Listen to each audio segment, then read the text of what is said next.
So I feel like it's important for me to share my story with whoever wants to hear it, I guess. Uh, but we all have a story to tell. Um, you could say there's a book inside all of us. We all have something to offer. Uh, so I'm just going to share mine, hoping that it inspires others in some way that's beneficial for them. So my name's Jake. I was born in Houston, Texas, and moved up to Colorado with my parents when I was 5, right before first grade. My parents kind of said it was because they didn't want my brother and I going to Houston public schools, and we would vacation up in Colorado to ski, and my dad had some property up there. My dad was a very smart, book smart man, and fairly successful. And so I was very privileged, I came from a lot of privilege actually, but it doesn't mean I didn't have my own difficulties and doesn't mean I didn't find ways to suffer, I guess. So we moved up to Colorado, and I thought things were good as a kid. Parents loved me and my brother for sure. But as we got older, started to notice some cracks in their marriage and some fighting. And, I think a big majority of it was about money. My dad invested heavily into building a catfish farm back in Texas, even though we are now living in Colorado. Yeah, catfish, a bunch of land with ponds to raise and process catfish and sell it. He had put up our property and our house and most of our stuff for collateral to the bank for loans to start this venture. And at some point, it all blew up, having to do with the price of catfish, whatever. My older conservative dad would definitely blame Bill Clinton and liberals and that kind of stuff, because that's what he does. Doesn't matter. He lost everything, and we went through bankruptcy freshman, sophomore year for me of high school, which is also that like perfect teenage angst time, right? Where you're not comfortable in your own skin, and where a lot of people start experimenting with drugs and alcohol. And that's when I started drinking. I was 14 or 15. And as the fighting and issues with my parents progressed, and the financial troubles, so did my drinking. We ended up having to file for bankruptcy. We lost our property, we lost our house, we lost our cars, we lost everything. My mom moved out, and I was just a pissed off teenager, and the only thing I cared about was having fun and getting girls. And so that's what I focused on. That's how I tried to fill the voids in my life.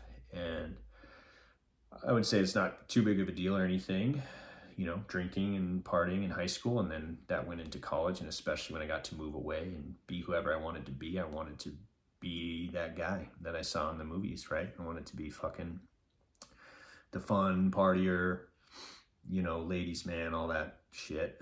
And that's what I did. I just was a fucking maniac. And a lot of people did that. At the time, it's not a big deal. But I graduated college, and that behavior and that momentum never stopped. It kept going, and it started to snowball and get worse and worse. The drinking, the womanizing, all this stuff, that's how I found my value. That's the identity that I created. Was that guy, that party guy, whatever. I thought that was cool.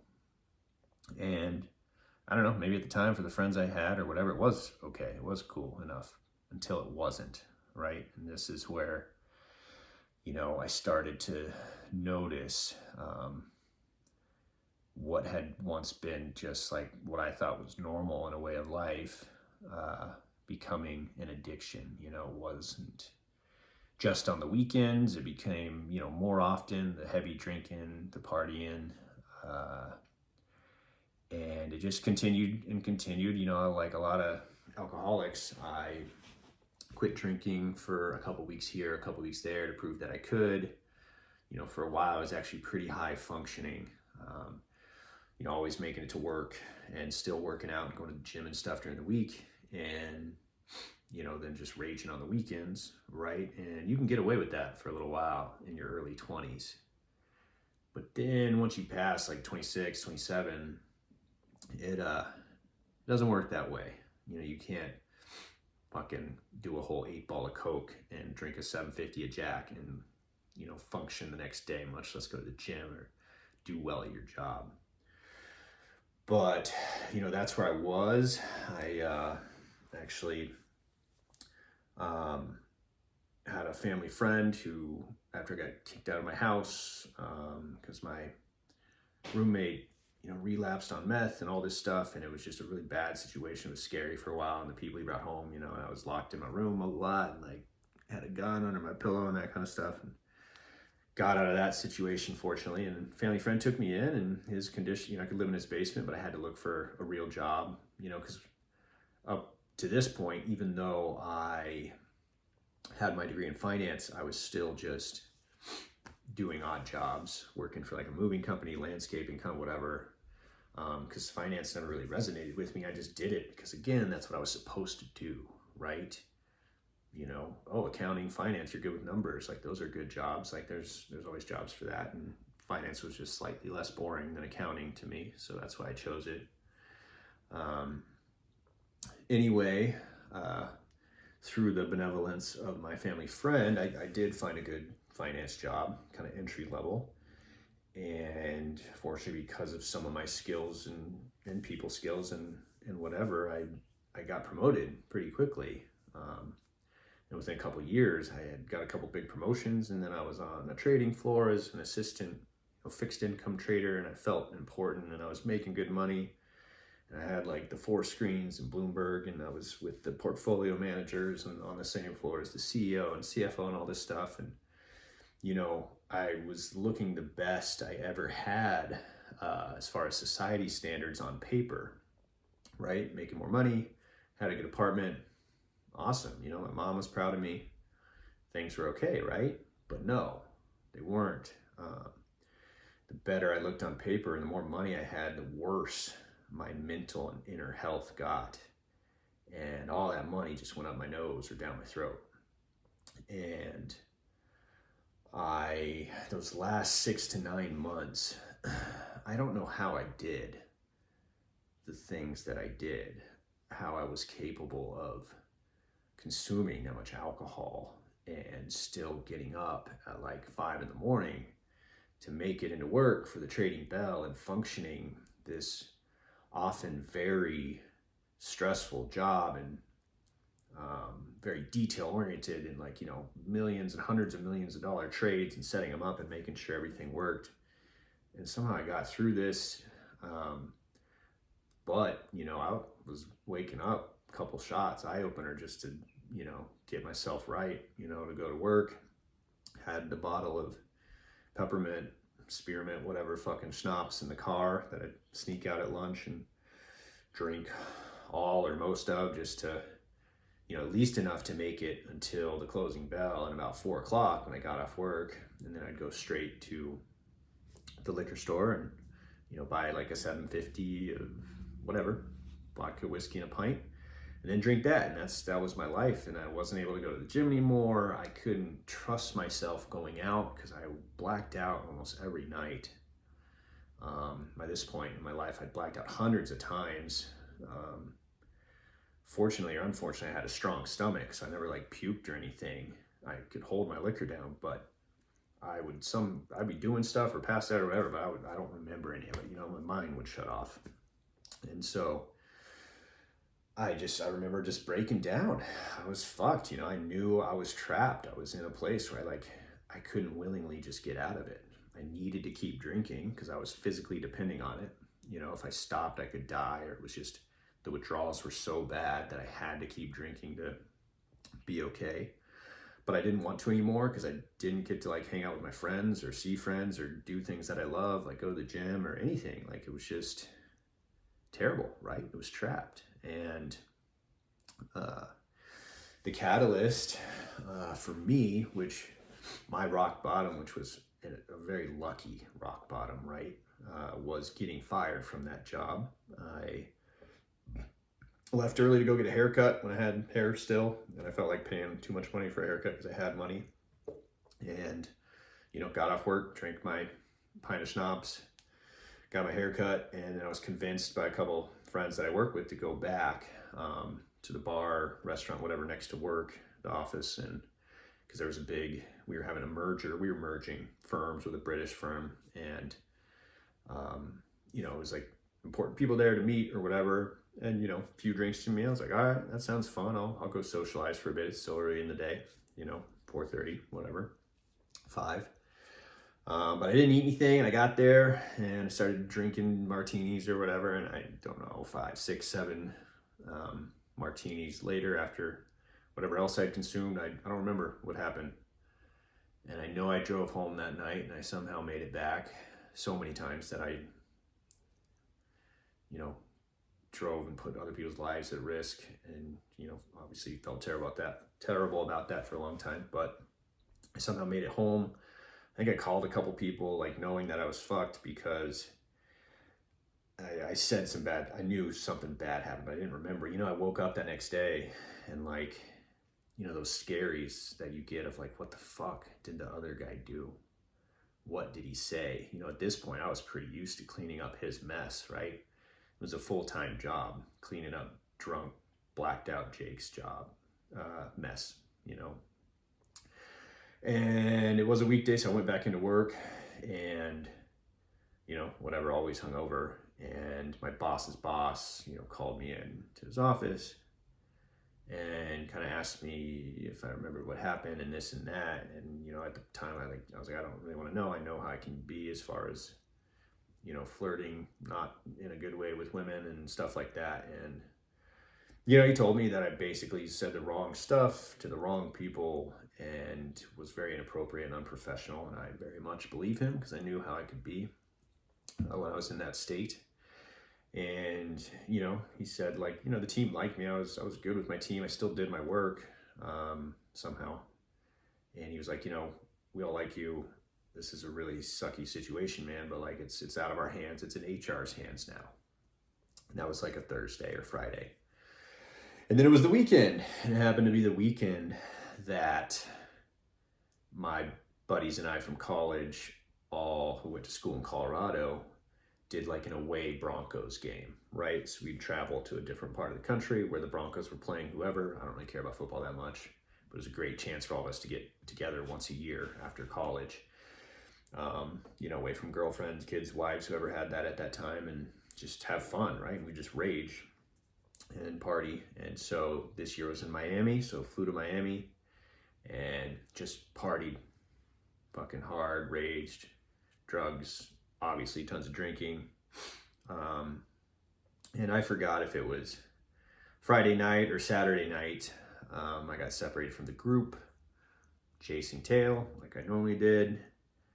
I remember some cook or restaurant guy pulling me away, some staff member from like a group, and like kind of almost forcefully in a nice way kicking me out the back because apparently I was going to get my ass kicked by some guys that I was flirting with their girlfriends or whatever the fuck I was doing, but he was trying to help me out, like so I wouldn't get the shit beat out of me, which should have happened more, but normally I had friends and people around me that always kind of protected me and kept me. One of my big Swedish friends and whatever were always around, but not this time. So I got kicked out the back there, stumbled my way to the beach there in Miami and just passed out. Not able to make it to the hotel, of course. Not the first time I passed out on the beach.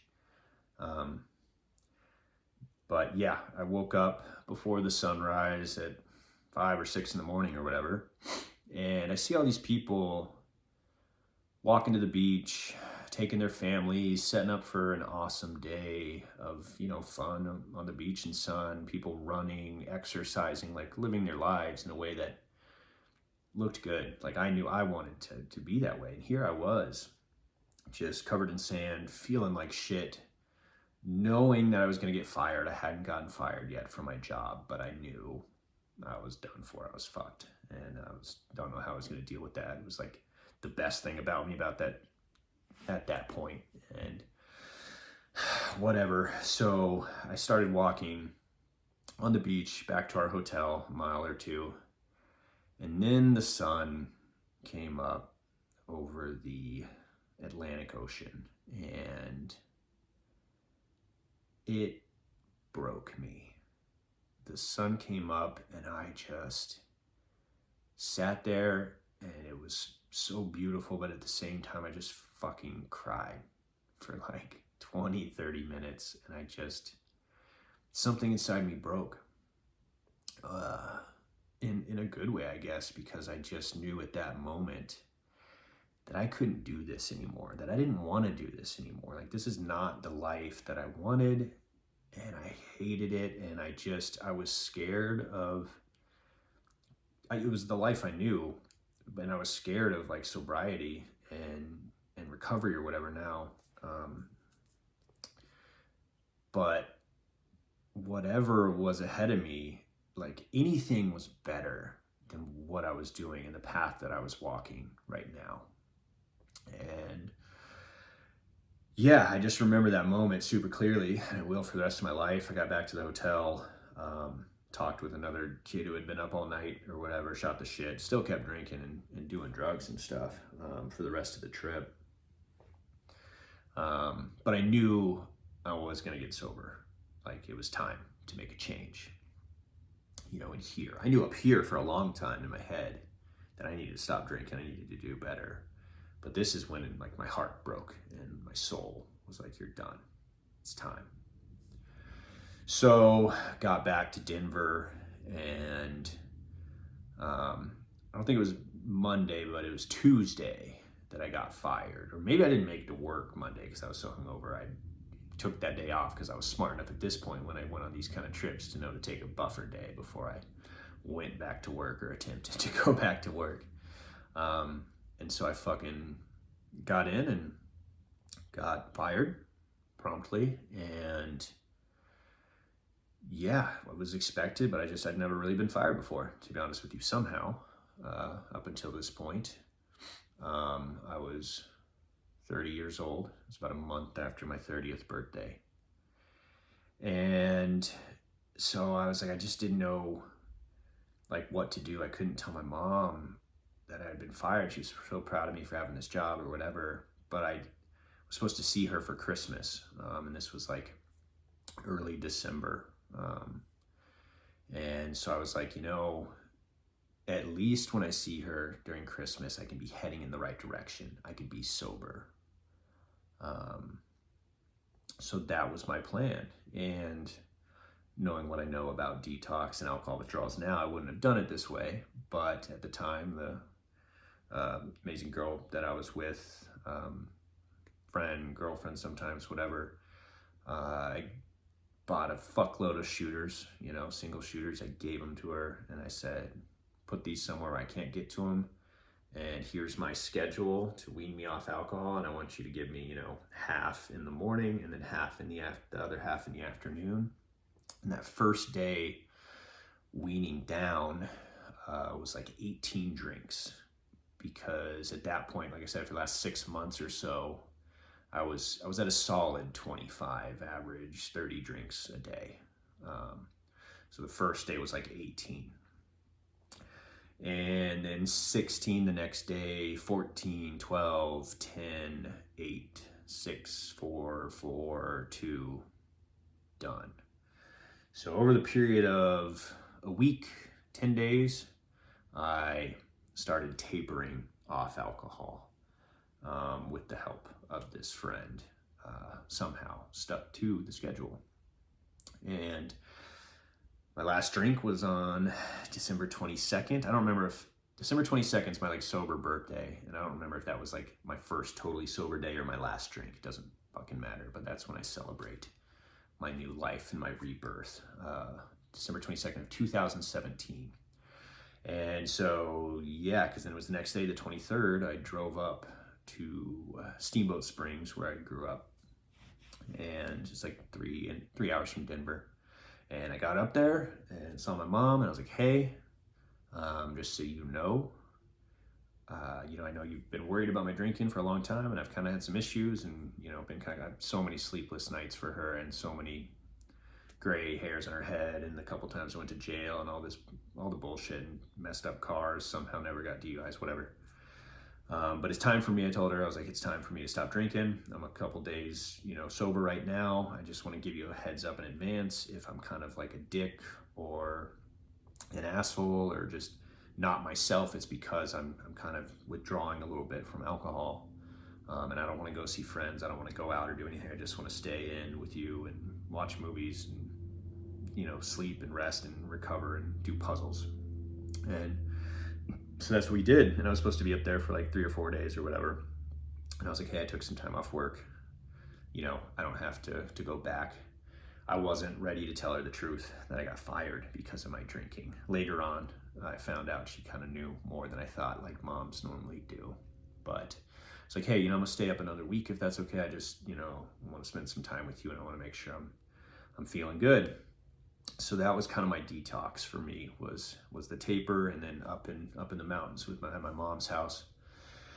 And then I just kept going with it.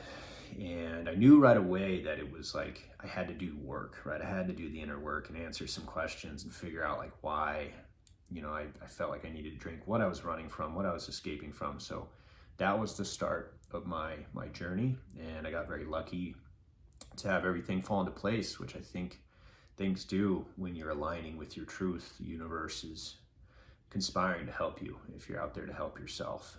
And I had some money saved up, fortunately, and I was used to living pretty cheaply. Especially if I wasn't fucking drinking, doing drugs, and ordering Ubers or whatever the hell, I was spending all that money in my addiction, so I could make money last a lot longer, just renting groceries and stuff like that, like a normal person. So, I had another friend at the time, let's call her a sugar mama, kind of, who bought me a ticket to Paris. And I went there mid-January, so just a few weeks into my recovery, 3 or 4 weeks. Flew to Paris, and stayed in Europe for a couple weeks. It was just Paris, and then a few Venice, Florence, and Rome in Italy. And I traveled around, never drank, never had any wine, right? I just stayed in hostels, did it cheap, and I just was like a tourist running around, checking out all the museums, all the sights to see. That's what I did 2 weeks straight, walking every day, just eating enough.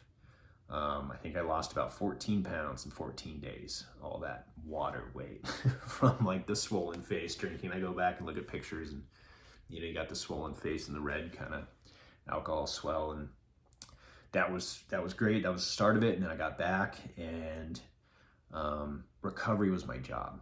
And I think this is important for a lot of people, if they can, as much as possible, that first bit, especially that first year. Like, recovery is your job.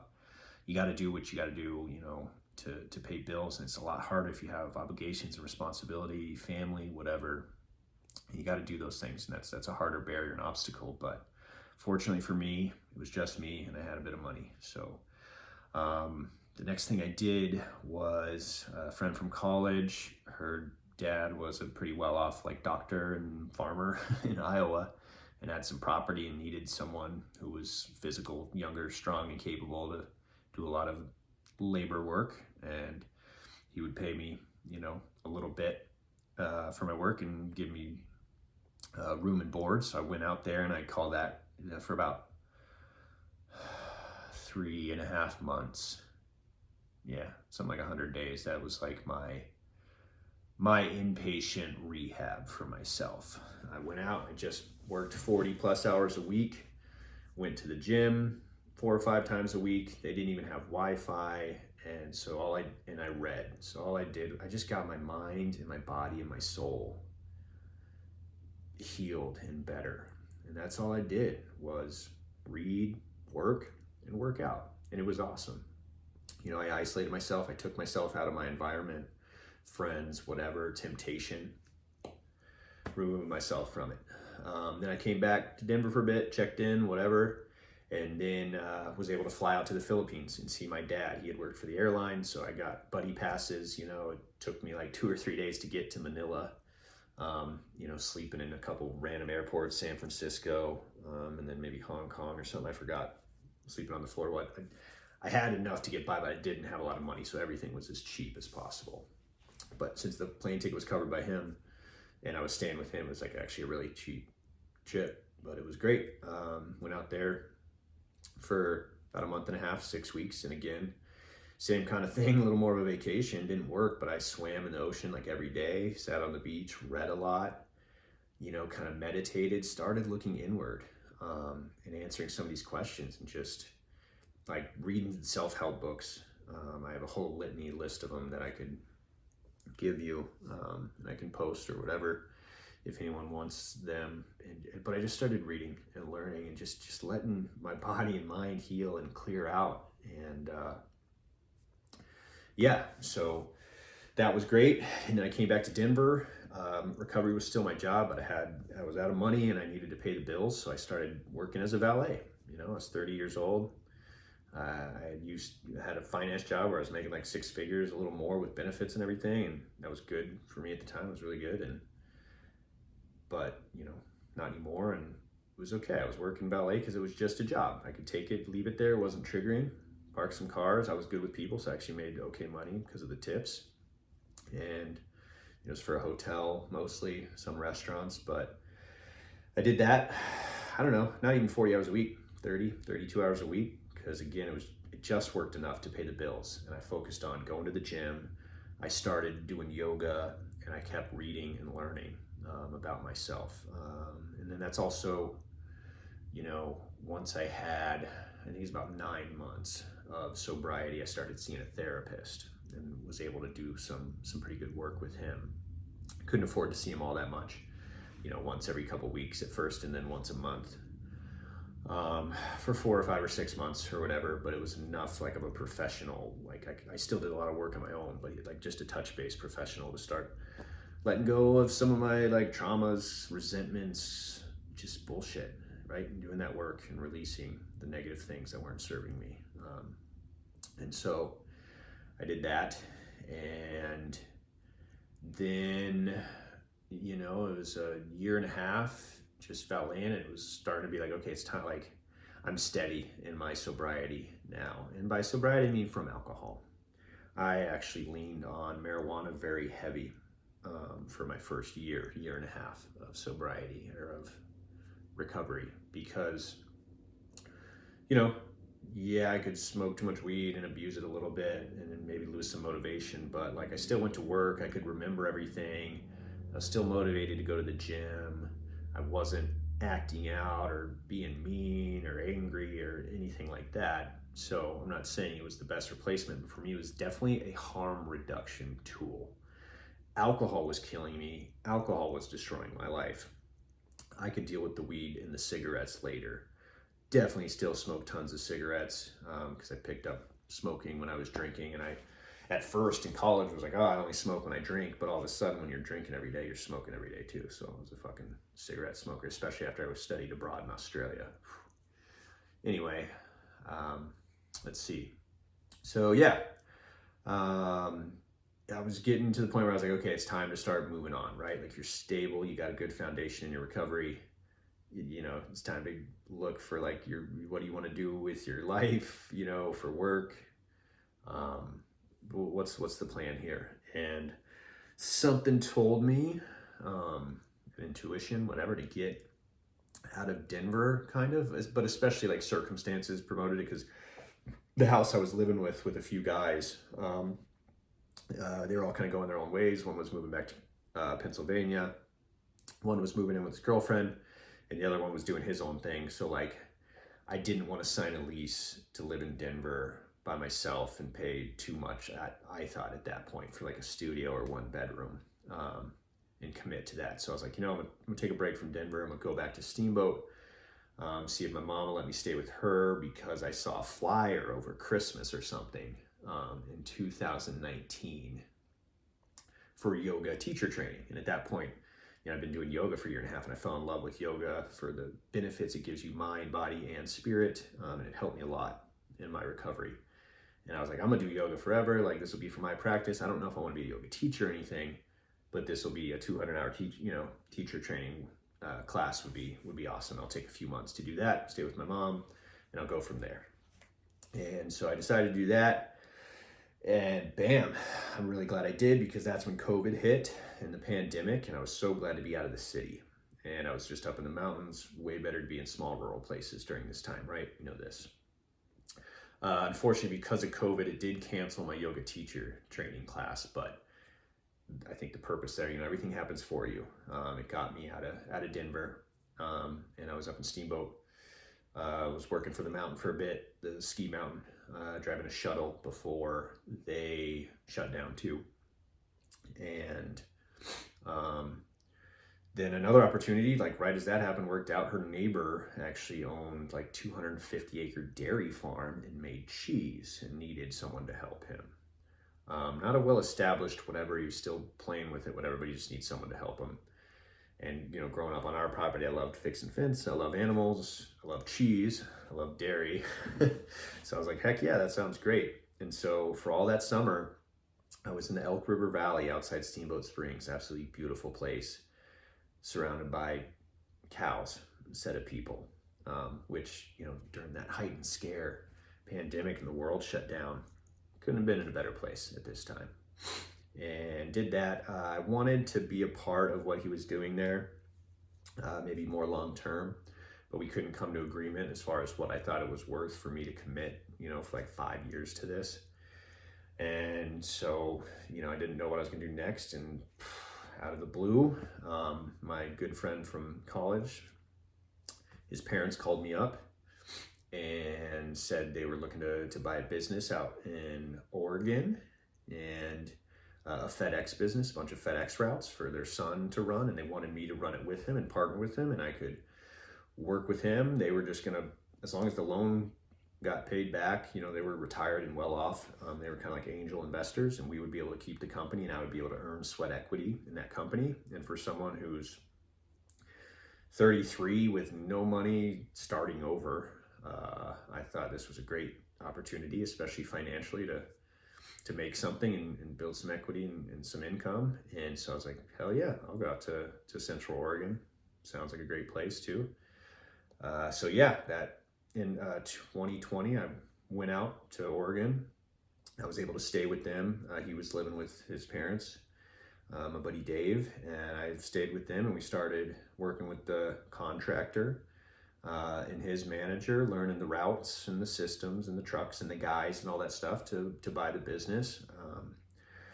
But of course, this was a crazy time for shipping, right? Because everyone was staying at home. So now everyone's ordering everything online.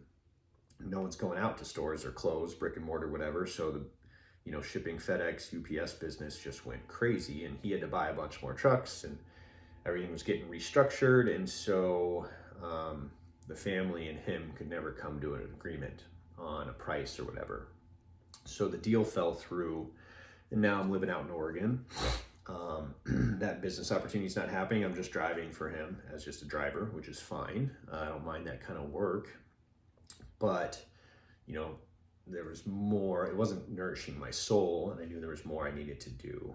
At this point, too, I had kind of just pseudo-mentored a handful of people as far as sobriety and recovery, because it was a big part of my life right now, being sober and trying to help other people too with that. I really enjoyed that, and I've always wanted, just to help others. And I think a lot of people in recovery experience this when you've been in a dark place for a long time, and you've been in addiction, and you know what it's like, and you get out of it. There's a call and a pull to help others get out of it as well. Obviously it's like the 12th step and the 12-step programs. But yeah, it was important to me. So while I was driving for this FedEx contractor, I cut my days down, because like my body was giving out a little bit. My ankles for some, just stepping in and out of trucks, I blew out my ankles on some rocks and potholes, and it's like 6 days a week of this is too much. So cut down the hours there and started working at a local detox, a couple days a week as like a recovery mentor. And I didn't know what that was at the time. And just went in and started, working with people, sharing my story, helping them, figure out their next steps, right? Because detox is just a quick spin dry. It's like, are you going to do outpatient? Are you going to do inpatient? I just fell in love with it right away. I fell in love with the work, and I finally, for the first time in my life, felt like I had found my purpose and my calling. And I was like, this is something I could devote my time and energy in life to, helping other people get sober and take their lives back. It just meant a lot to me.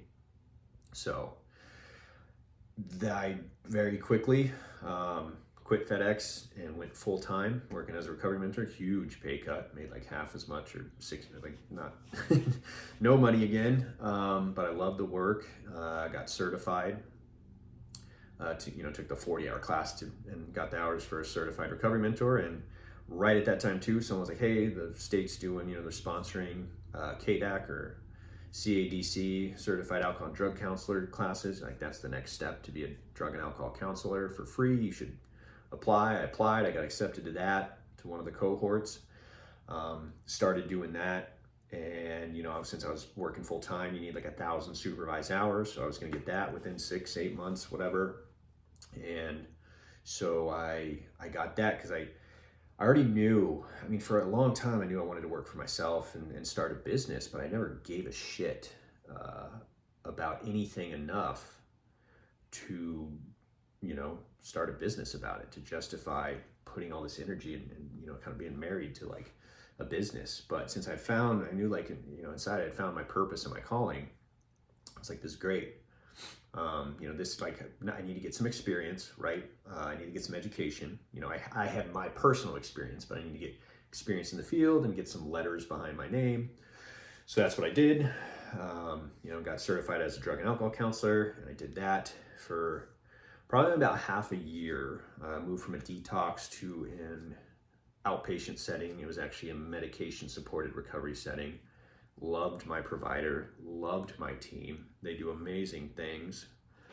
But since I even started in the detox, I saw that, like, I don't like the system. I don't like this healthcare system, insurance, the way everything's having to be billed, the amount of paperwork and notes you have to take to just, the assessments. It's all for like billing purposes. It's all for insurance and all this bullshit. And it's not like, you can't always do what's best for the client or for the patient. And there was a lot of things I didn't agree with, and you're working for a company again, and then there's politics involved with that company. So I knew it was just a means to an end. I was like, as soon as I can, I'm gonna start my own thing. And that happened a little sooner than I thought. I guess it was only 3 or 4 months ago now, where I was trying to hang in there for my medication supported recovery team, because they were so amazing, and they need people, but they don't, they're not able to pay them enough for how hard this work is. This work drains you, the empathy fatigue when you're working with people in active addiction day in, day out, and the relapses or return to use, we like to use that term. It's exhausting, emotionally, spiritually, mentally, and I wanted to start my business and keep doing that at the same time, but I quickly found that, like, I gave everything at that job, and I didn't have anything left in that tank. So I gave my notice, 3-week notice, because I wanted to take care of the people I had connections with, and to this day I still see a handful of them on the side pro bono and keep mentoring them and supporting them in their recovery, because that's the right thing to do, and I want them to succeed. But yeah, gave my notice, and like a week after I gave my notice, my long-term, well, not super long-term, but my girlfriend, who I very much loved and cared about, and it was such a great relationship, a girl in recovery, surprised me with the news that she was pregnant and that I was going to be a dad. And so basically within like a 1 or 2 week period, I quit my job, started a business, found out I was going to be a dad, and got engaged. I proposed to her that night on the spot because I already had the ring in my nightstand drawer, and I was planning on, proposing within the next few months, but I wanted to do a big romantic. I'm a big rom-com guy, and I love the big romantic gestures and wanted to make it special. But, when she surprised me with the bag with a, gift on top and then the real gift underneath of a positive pregnancy test, I kind of figured, now is as good a time as any to go ahead and get down on one knee and propose. So lots of life changes in the last few months for me. But I love the work. I just want to keep doing it the way I want to, because there's a lot of things that I think, that I learned personally that are different than the 12-step programs, different than these inpatient, outpatient programs that I want to share with other people. And I want to do it my way so that I can help people in the best authentic way possible that's true to my soul. Because I know through my recovery, that's one of the biggest things I learned is that it only there's a poem called The Man in the Glass, which I'll share on one of my videos. It's amazing. But are you good with yourself? Your connection to God or the universe or that internal voice, the relationship with you, the man or the person you see in the mirror is the most important relationship you can have. So once you start living your truth, you can't go back. And so that's what I'm doing now. Fuck, it's been over 40 minutes to tell this story. I thought it would be a lot shorter, but that's where I'm at, trying to, work on starting an online coaching and mentoring business for people struggling with addiction, particularly alcohol, because that was my drug of choice. And that's what I know most about personally. And it presents different challenges, sometimes than some of the other addictions, but it's all the same thing. I really actually find addiction very fascinating because of the opportunity it provides people to wake up to who they really are and become who they're supposed to be. And that journey, that inner journey of self-discovery and self-actualization, the recovery, like addiction, is such a good catalyst for that if you can get through it. And so even though I personally believe recovery can be one of the biggest gifts in life, only if you allow it to be, only if you go towards it and make it a gift. Otherwise, it just fucking kills you and takes everything from you and ruins everything you have, your relationships, your mind, your body, your spirit. So it's a crossroads, and it can go one of two ways, and it can go towards death and self-destruction, or it can go towards self-love, self-respect, and that inner journey that's way more than just getting sober, but finding out who you truly are, what your purpose is, why you're here, and finding peace in your heart, and no longer seeking pleasure, but seeking peace. And I'm in a place now where I'm still trying to figure out the money thing and build this business so I can serve myself while serving others. But I'm happy and I love myself. And that's the most important thing, is that I love who I am now. And I don't hate that person in the mirror, and I have respect for myself.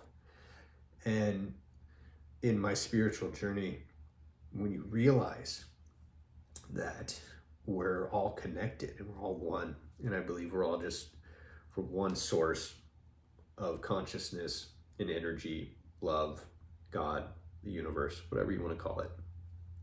And when you realize that in combination with loving yourself, you love everyone else too.